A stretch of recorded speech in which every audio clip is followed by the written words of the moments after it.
तो दोस्तों आज हम इस वीडियो में चक्रवात के बारे में डिस्कस करेंगे। आई एक्सपेक्ट कि यह वीडियो आपको अच्छी लगेगी। तो आज हम समझेंगे कि चक्रवात किसे कहते हैं, व्हाट इज़ द साइक्लोन और किसके द्वारा चक्रवात का नामकरण किया जाता है। The cyclone is named by. तो हम चक्रवात को समझने से पहले दो बेसिक कॉन्सेप्ट को समझेंगे। फर्स्ट कॉन्सेप्ट है कॉरिओलिस बल। यह बल साइंटिस्ट कॉरिओलिस के द्वारा दिया गया था और इस बल में यह बताया गया है कि पृथ्वी के घूर्णन गति के कारण पवन या हवा अपनी मूल अवस्था से विक्षेपित होते हैं या चक्रीय गति करते हैं।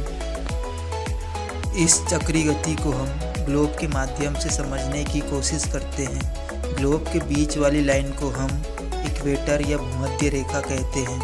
इक्वेटर का ऊपरी भाग नॉर्दर्न हेमिस्फेयर उत्तरी गोलार्ध तथा निचला भाग साउथर्न हेमिस्फेयर दक्षिणी गोलार्ध कहलाता है। अब हम वायु या पवनों की दिशा की बात करें तो जब वायु दक्षिणी गोलार्ध से उत्तरी गोलार्ध की ओर जाती है तो वह राइट साइड झुक जाती है। हम वायु की दिशा में लेफ्ट व राइट साइड का डिटर्मिनेशन करते हैं। उसी तरह हम बात करें जब पवन उत्तरी गोलार्ध से दक्षिणी गोलार्ध की ओर जाती है तो वह लेफ्ट साइड बैंड हो जाती है। यही कारण है कि पवने चक्रीय गति दर्शाते हैं। इसी को हम कॉरिओलिस बल कहते हैं। अब हम सेकंड कॉन्सेप्ट की बात करते हैं। तो हमारा सेकंड कॉन्सेप्ट है डायरेक्शन ऑफ वाइंड यानी वायु की दिशा। वायु की दिशा हमेशा उच्च वायुदाब से निम्न वायुदाब की ओर होती है, यानी हाई प्रेशर से लो प्रेशर की ओर। यहाँ वायुदाब का आशय वायु के द्वारा लगाए गए दाब से है। हम इक्वेशन के द्वारा दाब व ताप के मध्य संबंध को देखते हैं। हम यहाँ देखते हैं कि P इन्वर्सली प्रोपोर्शनल है T के। मतलब यदि ताप T का मान बढ़ेगा तो दाब P का मान कम होगा। इसी तरह यदि ताप T का मान कम होगा तो दाब P का मान बढ़ेगा। इसे हम चित्र के द्वारा समझने की कोशिश करते हैं।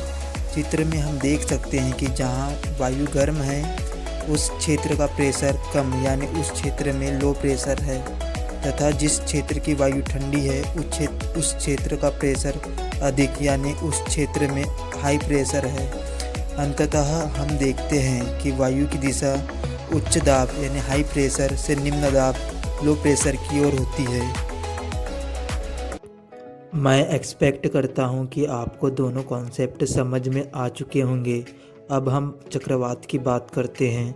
जब सूर्य का प्रकाश पृथ्वी की सतह पर पड़ता है जिससे नीचे की वायु अपेक्षाकृत अधिक गर्म हो जाती है और ऊपर की ओर चलने लगती है, जिससे उस क्षेत्र में निम्न दाब उत्पन्न हो जाता है। दोस्तों हम पढ़ चुके हैं कि वायु की दिशा उच्च दाब से निम्न दाब की ओर होती है, जिससे वायु निम्न दाब की ओर गमन करने लगती है। वायु की दिशा निम्न दाब की ओर सीधे ना गमन कर तिरछी या झुककर गति करती है, जिससे वायु चक्रीय गति करने लगती है या चक्कर लगाने लगती है। इसलिए पवनों की इन गति को हम चक्रवात कहते हैं। अब हम चक्रवात की एक्चुअल डेफिनेशन को देखते हैं।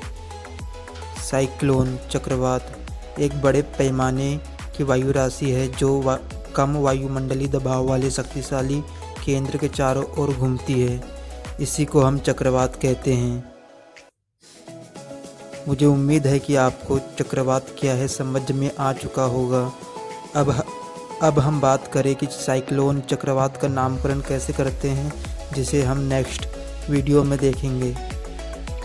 तो दोस्तों thank you for watching my YouTube channel.